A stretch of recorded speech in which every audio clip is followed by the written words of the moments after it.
2024년 대한민국 정치를 윤태곤 더모아 정치분석실장과 한번 정리해 보도록 하겠습니다. 안녕하세요. 네, 안녕하세요. 오늘 첫 번째 다룰 건 요거예요. 여당 권영세 비대위원장 취임을 했고 아직 비대위가 완전 다 추인을 받은 건 아닌데 구성은 마무리됐어요. 지금 보도 나오는 거 보면 말씀을 좀 드리면 비대위원 TK 3선 이미자 의원, PK 재선 최영두 의원, 초선 수도권이죠. 김용태 의원, 그다음에 초선 비례 최보윤 의원 이렇게 짰고 그다음에 주요 당직의 사무총장은 3선 이양수 의원, 전략기획부총장 재선 조정은 의원, 조직부총장 초선 김재섭 의원 이렇게 짰거든요. 지난주에 그랬잖아요. 저한테 국민의힘 비대위 아무런 궁금함이 없습니다. 그래 지금 인선 보니까 어때요? 관심이 좀 생겼어요? 아니면 컨셉이 보여요?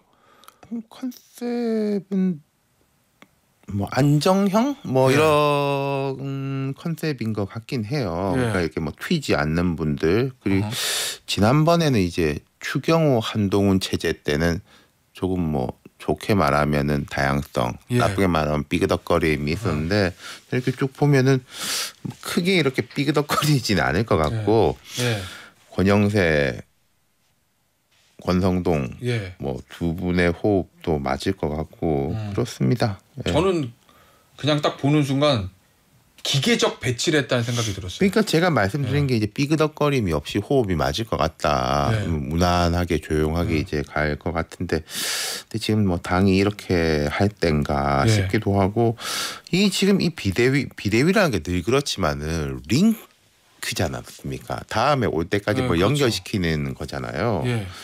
그럼 이제 우리가 조기 대선 가능성이 높다고 보면은 그 국면들을 이제 관리해야 될 비대위인데 그러면은 대선 주자들이 나오기 전까지 오히려 좀 부담을 덜어주기 위해서 좀 욕을 먹더라도 우리가 욕을 먹어서 이렇게 판을 좀 정리해 놓고 그런 식으로 제가 생각할 땐 그러한데 그런 역할이 가능할까 싶네요. 하여튼 지역과 선수별로 이렇게. 거기다가 이 실질적으로 국민의힘이 이전에도 약간 그런 성격이 있었는데 저는 이제 이중 권력의 문제. 이중 권력이요? 이 국민의힘이 지금 약간 중진 연합들이 이렇게 뭘 끌어가는 그런 느낌인 게 있는 거잖아요. 중진들의 뻑하면 4선 회의, 3선 회의 해가지고 어찌한다 저찌한다. 중진들의 집단 지도 체제 같은 거. 그렇죠. 그런 느낌이 저는 조금 들어요. 어느 순간부터 좀 그렇게 되긴 했네요. 국민의힘이. 최근에 탄핵 국면에서도 4선 이상 중진 회의에서 의견을 모았다. 5선, 4선, 3선 이런 식으로 해가지고 되는 계속 그런 흐름은 이어질 것 같습니다. 알겠습니다. 자, 그래서 권영세 비대위원장은 당의 안정과 쇄신이 모두 필요하다. 당이 안정되지 않은 상태에서는 쇄신이 이루어질 수 없다. 모두 필요하긴 한데 안정에 좀 방점을 찍은 것 같은 느낌이거든요. 근데 그 권영세 비대위원장이 어제 그 서면으로 취임사를 냈지 않습니까? 맞아요. 이 참사도 있고 하기 때문에 그 서면을 낸 건 이해하는데 거기에 보면은 이제 계엄과 탄핵에 대해서 사과를 했는데 이게 잘못돼 가지고 사과한다 그런 부분은 명확치가 않아요. 정확히 읽어드릴게요. 비상계엄과 대통령 탄핵으로 불안과 걱정 끼친 점 깊이 사과드립니다. 그렇죠. 이렇게 있거든요. 되게 중의적인 표현이고 또 말미에 보면은 광화문 집회 나오신 분들에 대해서 생각도 한다. 그런 구절도 들어있지 않습니까? 그러니까 이걸 좋게 말하면 이제 안정형 아우르는 거라고 볼 수 있는데 근데 국민의힘이 지금 안정되지 못하는 근본적인 이유는 윤석열 대통령 때문인 거잖아요. 그걸 이렇게 우회하거나 넘어서 가지고 안정과 쇄신이 가능할까 싶어요. 아니 저는 어제 이거를 보는 순간 오늘 윤태곤 실장한테 꼭 제가 이걸 물어보려고 그랬거든요. 저 궁금해가지고 권영세 비대위원장에게 물어볼 수는 없고 대통령 탄핵으로 불안과 걱정 끼친 점 사과드린다는 게 대통령 탄핵을 막지 못해서 국정 공백이 일어나서 이걸 이렇게 이것 때문에 불안하게 들어 사과한다는 거로 보입니까? 아니면 대통령 탄핵이라는 사태까지 온 이 점에 대해서 사과드립니다. 어떻게 이게 보여요? 그러니까 우리가 일본 사람들이 과거사에 대해 가지고 통서 개념, 뭐 이런 식 이야기 과거에 이제 양국 간에 불행했던 역사에 대해 가지고 뭐 사과 안타까움 약간 그런 느낌 아니에요? 거기다가 마지막에 제가 그 광화문 집회를 언급한 걸 보면은 더 애매해지는 거죠. 광화문 집회 나오면 탄핵 막지 못해서 사과드리면 이거로 읽히는 건데. 그러니까요. 더 애매한 것이고 뭐 지금 국가 애도 기간이래 가지고 모르겠습니다. 정치적으로는 어떤 면에서 시간을 조금 벌었다고 볼 수도 있겠는데 이게 시간 번다기보다 유예되는 것일 뿐이죠. 오히려 신년에는 뭐 또 질문 받으면은 우리가 대화 나눈 이런 것에 대해서 질문 받지 않겠습니까? 어제도 만약 백브리핑 있었으면 반드시 물었을 것 같은데 서면으로 해가지고 물을 대답을 해야죠. 그 다음에 이제 연결되는 것이 뭐 뒤에 이야기 나오겠지만은 최상목 대행에 대해 가지고 그러면은 뭐 특검이야 그렇다 치더라도 계속 해가지고 이 헌법재판소 재판관 그러면은 권한 대행은 권한이 없다라는 스탠스를 유지할 것인가 혹은 그 스탠스를 갑자기 바꾸기는 어렵겠지만은 용인할 것인가 채우는 데 대해 가지고 그런 부분에 대해 가지고도 입장이 있어야 되겠죠. 자, 그 광화문 집회 관련해서 권영세 비대위원장이 취임 인사에서 지난 주말 광화문 거리를 가득 메운 국민을 보면서 마음이 참으로 아팠다. 이렇게 언급한 거 윤 실장이 얘기했던 거 그것과 관련해서 탄핵 찬성 집회가 아니라 반대 집회를 이야기하는 것입니다라고 밝혔습니다. 그러면 이제 탄핵 반대 집회를 누가 그렇게 밝혔어요? 그 권영세 위원장이? 예, 뭐 그렇게 밝혔다고 이게 보도 내용이거든요. 그러면 이제 윤 실장이 해석한 거랑 명확해지는 건데요. 탄핵 반대 집회를 보면서 가슴이 아팠습니다. 그러면은 탄핵으로 불안과 걱정 끼친 점 사과드립니다가 어떤 의미인지 이거는 아마 진짜 저 신년 그러니까 이게 당의 안정이란 거를 어떤 뜻으로 이해하느냐에 다른 것 같아요. 제가 생각할 때 이 당이 안정되기 위해서는 대통령에 대한 문제를 빨리 정리를 해야 안정이 될 수 있다. 그러니까 지난주에 얘기했던 대통령의 절연. 저는 그렇게 생각하는데 뭐 권영세 비대위원장이나 당의 중진들은 그걸 우리가 지금 뭐 후벼 팔 게 아니고 우리 지지자들이 그래도 결집해 있는데 이걸 흐트러뜨릴 게 아니고 뭐 그런 식의 생각을 하는 것 같아요. 그러면 탄핵은 잘못됐습니다. 탄핵을 막지 못하고 그걸 이제 뭐 대놓고 막 그렇게 말하기는 어렵겠죠. 알겠습니다. 자, 관련된 얘기일 수도 있는데 이 김용현 전 국방장관이 입장문을 내놨잖아요. 저 공소장에 대해서. 그렇죠. 이거에 대한 입장문을 국민의힘이 당 출입 기자들이 있는 단톡방에 올렸어요. 국민의 알 권리 차원이라. 이거를 어떻게 평가하세요? 아니 거기 보면은 뭐 거기에 대해서 이제 한동훈 대표 체제 때 대변인 했던 뭐 박상수 당협위원 이런 사람들이 반박을 하니까 또 재반박을 하면서 뭐 사익보다 공익을 앞세워야 되고 앞으로 검찰의 공소장도 공소사실도 우리가 검증하겠다. 그게 진짜 무슨 말인지 모르겠어요. 그러니까 아까 제가 이 당이 지금 중진 집단 체제 내지 그런 식으로 돌아가는 것 같은데 이 미디어 특위라는 데서 했는데 여기 이제 이상휘 의원 경북 포항 지역구죠. 마지막 의총 때 한 대표한테 강하게 항의했던 분들 중에 한 명이고 또 여기에서 이거 실무를 담당하는 게 뭐 박민영 가짜뉴스 뭐 대응팀장인가? 이분은 이제 용산 대통령실에서 이제 얼마 전까지 일하다가 나온 분들인데 이렇게 이야기를 했고 저는 이분들도 지금 당혹스러울 것 같은 게 앞서서 이제 부승찬 의원 나왔을 때 이야기하셨지만은 김용현 전 장관 변호인 측이 한동훈 대표 등을 계엄포고령 위반으로 고소인가 고발인가를 했지 않습니까? 고발하겠다고. 그거는 박정희 체제 끝났는데 유신헌법 위반으로 뭐 고발하는 거랑 비슷한 느낌인데 어떻게 하려는지를 모르겠어요. 그러니까 이 미디어 특위라는 데서 가짜 뉴스라는 데 대해서 대응을 한다는 게 결국은 뭐 윤 대통령이나 김 장관이나 뭐 이런 사람들에 대한 이제 공격적인 뉴스들에 대응한다는 걸로 읽히는 거잖아요. 그러면은 지금 이 지도부라든지 당의 전반적인 방향이 어떻게 될지 그리고 모르겠습니다. 일부 ARS 여론조사에서는 지금 국민의힘의 뭐 지지율이 좀 반등하고 이런 것도 보이는데 거기에 대해 가지고 또 뭐 그걸 이제 잘못 이해를 할 수도 있지 않을까 싶기도 하고요. 알겠습니다.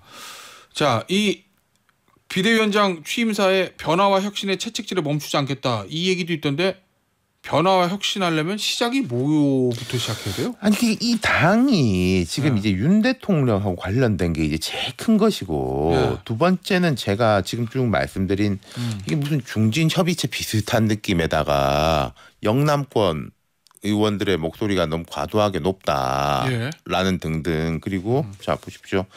그 윤 대통령 탄핵할 때 이제 12명이 찬성한 거로 해석되잖아요. 네. 9분의 1이에요. 그럼 실제 일반 여론과 너무 동떨어져 있잖아요. 일반 여론뿐만 아니라 보수층 여론과도 동떨어져 있잖아요. 제가 생각할 때 변화와 혁신은 이제 그쪽하고 이제 맞추는 건데 이걸 뭐 그 자기 핵심 지지층, 강성 지지층 쪽으로 이게 끌어당기려고 한다면은 지금도 문제인데 더 문제될 수 있지 않을까. 이 항공 참사 와중에서도 제가 볼 땐 부적절한 식의 발언들이 SNS에 꽤 있었거든요. 의원급들에서. 아 그래요? 네. 그런데 대해 가지고 뭐 어디다가 목소리를 맞출 건지 주파수를 어떻게 맞출 건지가 중요한 건데 거기에 대해서 갈피를 못 잡고 있는 것 같습니다. 알겠습니다. 방금 전에 언급했던 여론조사 이거 리얼미터가 에너지경제신문 의뢰로 26일, 27일 조사했던 건데 국민의힘 지지도는 30.6% 전주보다 0.9%포인트 상승했고요. 자세한 내용은 중앙선거 여론조사심의위원회 홈페이지 참조하시면 되는데 잠시 뒤에 배수진 시간에서 여론조사 결과를 좀 분석을 해드리도록 하겠습니다. 윤 실장, 지금 하나 또 이슈가 한독수 대행은 헌법재판소 재판관 임명하지 않아서 탄핵이 됐어요. 이제 최상목 대행에게 공이 넘어왔습니다. 오늘 아침 보도 난 거 보니까 최상목 대행이 한독수 대행에게 전 대행에게 현재 재판관을 임명하셔야 되는 거 아닙니까? 라고 이야기를 했었다라는 보도가 있거든요. 그런데 본인이 또 정작 권한대행 되고 나서는 권한대행의 대행이기 때문에 굉장히 소극적으로 권한을 행사해야 됩니다. 또 이렇게 얘기했어요. 결국 어떤 식으로 결론 날 것 같습니까 이거? 뭐 누가 알겠습니까만은 지금 현재 한국 사회의 막 혼란과 불안의 정점에는 이제 윤 대통령의 부분이 있는 거잖아요. 그리고 뭐 특히 미국 같은 다른 나라에서 한국의 이제 민주주의 헌법 절차를 존중하고 지지한다 이런 이야기를 계속 하고 있는데 그 헌법 절차를 존중하고 지지하는 거는 이 탄핵 심판이 돼야 된다는 거지 않습니까? 뭐 그 사람들이 뭐 이걸 기각해라 인용하라 이런 말 할 계제는 아니지만은 어쨌든 심리는 되고 결론은 빨리 내야 된다. 근데 이게 뭐 한독수 대행이 아직까지 이제 국무총리긴 하죠.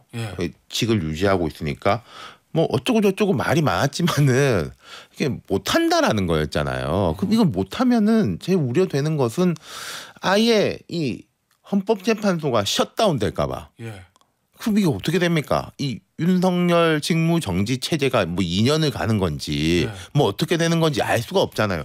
그 부분이 제일 불안의 정점이지 않습니까? 그리고 뭐 본인은 좀 곤혹스러워 하던데 그 계엄 직후에 대외경제자문회의 자리에서 그 어차피 될 건데 시간이 문제다 뭐 그런 이야기를 했다는 거잖아요. 그 부분을 제일 잘 알고 있겠죠. 최상목 권한대행이. 근데 뭐 제가 참 우려되는 것은 지난번에는 그런 느낌이었지 않습니까? 이 한덕수 대행하고 뭐 민주당 사이에서 뭐 설마 나를 탄핵시킬 수 있겠어? 못할 것 같아? 이런 치킨 게임이 빵 충돌하는 시기였잖아요.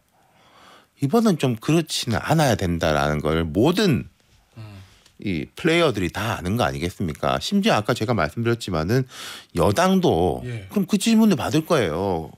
뭐 권한대행 이 헌법재판소 뭐 채운다라고 하면은 그럼 헌법재판소에서 그 절차가 진행 못 돼도 상관없는 거냐라는 질문에 대해서 여당도 답을 해야 되는 거죠. 이게 지금 정치가 막혀 있다는 얘기는 나온 지 오래됐고 항상 그래왔고 충돌이 지금 갈등이 격화되고 있는데 지금 국가 애도 기간이잖아요. 참사가 터져서. 그러면 앞서 이제 정치권에서는 오히려 좀 여당이든 야당이든 간에 이거 좀 더 갈등이 격화되고 충돌을 일으키기는 좀 부담스러울 거 아니에요. 그렇죠. 지금 이제 170여 분이 이게 돌아가셨고 이 참사가 나가지고 어쨌든 이제 국민들이 전반적으로 다운돼 있기도 하고 멱살잡이 좀 그만하자라고 아까 제가 권영세 대행한테는 뭐 정치적으로 시간을 번 면도 있다라고 말씀드렸는데 제가 뭐 당위적인 건 말을 잘 안 하는 사람이지만은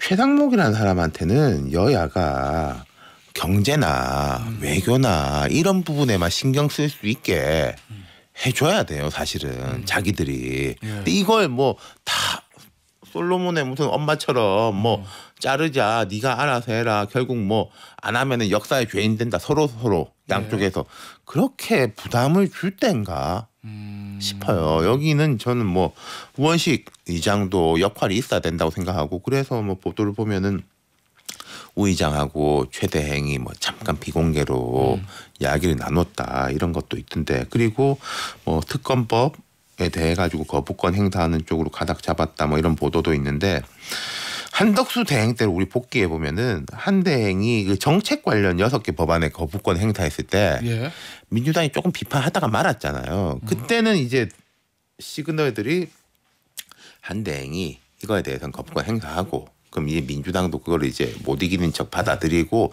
대신에 이제 정치적인 부분 특히 헌법재판관 이건 뭐 임명하는 쪽이지 않겠냐라고 했는데 한덕수 대행이 뭐 거부권 할 때는 대통령 권한 행사하고 저거 할 때는 뭐 나는 못한다 그랬지 않습니까? 그럼 이게 또 한 번 더 이어질 것이냐. 일단 내란 특검법하고 김건희 특검법에 대해서 거부권을 행사한다는 쪽이라면은 그 정책 6개 법안보다 더 높은 거잖아요. 그럴 수 있죠. 수위가. 그럼 최 대행이 이거는 거부권 행사하고 임명은 안 하고 아 그건 한덕수 대행보다 더 나간 거 아닙니까? 알겠습니다. 아니 근데 윤석열 대통령의 노리는 거하고 전략은 명확한 것 같아요. 최대한 버틴다. 그리고 헌재 구성도 잘 안 되고 시간이 오래 가져가고 결국은 뭐 기각을 노리겠죠. 본인 입장에서는. 국민의힘은 그 상황에서 뭐를 지금 염두에 두는 것 같습니까? 대통령이랑 똑같이 버티면 된다? 시간 길게 가져가자? 뭐 저도 결국 기각으로 살아 돌아오는 거? 해봤는데 처음에 뭐 12월 7일에서 14일 뭐 이런 국면에는 그래서 일주일 버티면은 뭐 어떡하자는 거냐라고 하면 보통 분들 일단 뭐 조금 시간을 벌어야 된다라고 하는데 지금은 모르겠어요. 이제 강경파들 여기서 강경파라는 거는 광화문 집회장에 나온 윤상현 의원이나 뭐 김민전 의원 이런 분들은 계엄 자체에 대해 가지고 정당성을 이야기를 할 것이고 탄핵의 부당성을 이야기하고 그럼 대통령이 귀각돼 가지고 돌아와야 된다라는 쪽이 이제 생길 것이고 근데 주류가 과연 거기까지 따라갈 수 있느냐. 제가 몇 번 말씀드렸지만은 윤석열 대통령이 복귀해 가지고 2년 동안 군 통수도 하고 한미 정상회담도 하고 야당하고 뭐 협상도 하고 국회 나가서 연설도 하고 그렇게 할 수 있겠냐. 해야 된다라고 생각하는 분도 있겠죠. 근데 국민의힘에서 제가 뭐 세보진 않았습니다마는 그 가능성에 대해서 진지하게 믿는 분은 뭐 한 10손가락 아니지 않겠어요?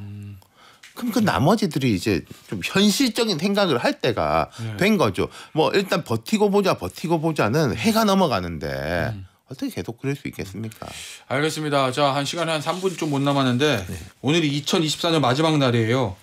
올해 2024년 대한민국 정치는 땡땡땡이었다. 한 단어로 표현해 주시면. 뭘 넣어야 될지 잘 모르겠고 2024년도 한 해로 까마득한데 특히 12월 생각하면은 3일 계엄으로부터 시작해가지고 대통령 탄핵 도출됐죠. 그다음 뭐 권한대행이 올라왔는데 권한대행이 또 탄핵됐죠. 그리고 그 중간에 이제 여당 대표는 그 계엄 맞고 탄핵을 이렇게 동의했다는 이유로 쫓겨나고 비대위 체제 생겼죠. 권한 대행의 대행이 생겼죠.